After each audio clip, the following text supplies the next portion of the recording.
Hidup menderita adalah kebiasaan, hidup bahagia adalah kebiasaan, dan pilihannya ada di tanganmu. Tom Hopkins. Welcome to Velora Tales, kisah yang tidak hanya untuk didengar, tapi juga dirasakan. Waktu umurku 22 tahun, aku sadar bahwa hidupku mengarah ke jalan buntu. Hidupku diisi dengan malam-malam di bar dan pesta-pesta minum alkohol yang didanai gajiku sebagai karyawan supermarket.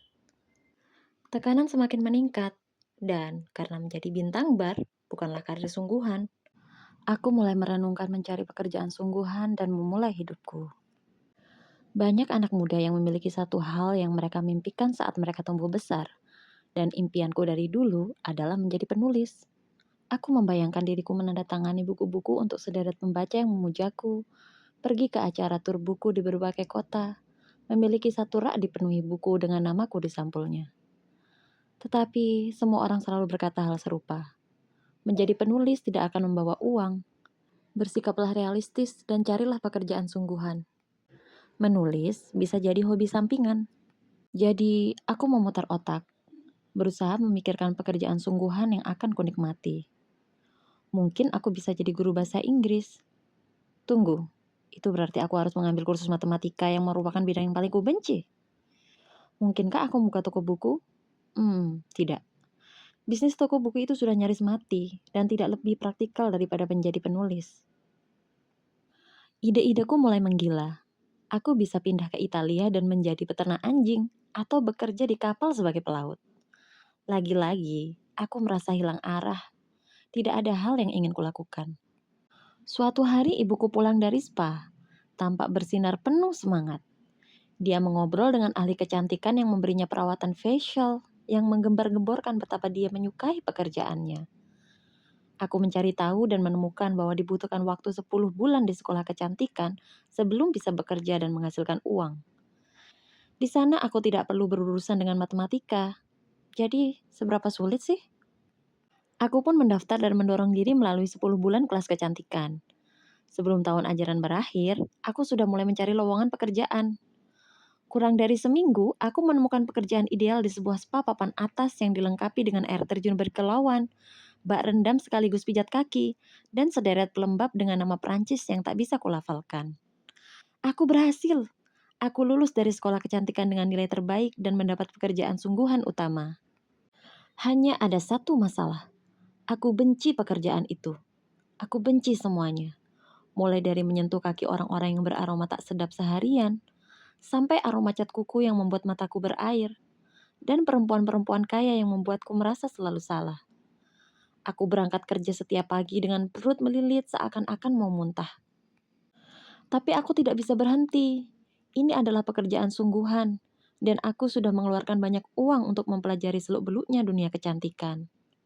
Selama 3 tahun berikutnya, aku mencoba beberapa hal lain. Bekerja mandiri di basement rumahku, mencari pekerjaan di sebuah salon kecil di mana aku mau wax kaki orang di ruangan sempit di belakang salon. Seringkali aku berhenti sejenak dan menatap stoples berisi wax lengket dan sederet cat kuku beraneka warna kemudian membatin. Apa yang kulakukan di sini? Pikiranku hanya dipenuhi kerinduanku pada menulis. Di samping bekerja di salon dan mau-wax klien-klien di rumahku, aku nyaris tak sempat menulis sama sekali.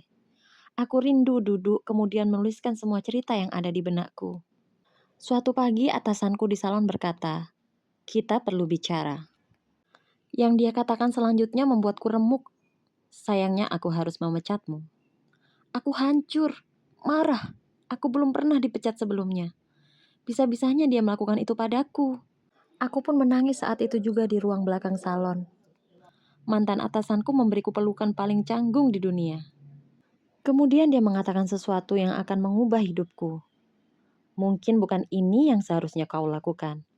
Kurasa kau tidak bahagia bekerja di sini. Setelah itu aku sibuk menangis dan mengasihani diri sendiri, didampingi coklat yang jumlahnya berlebihan.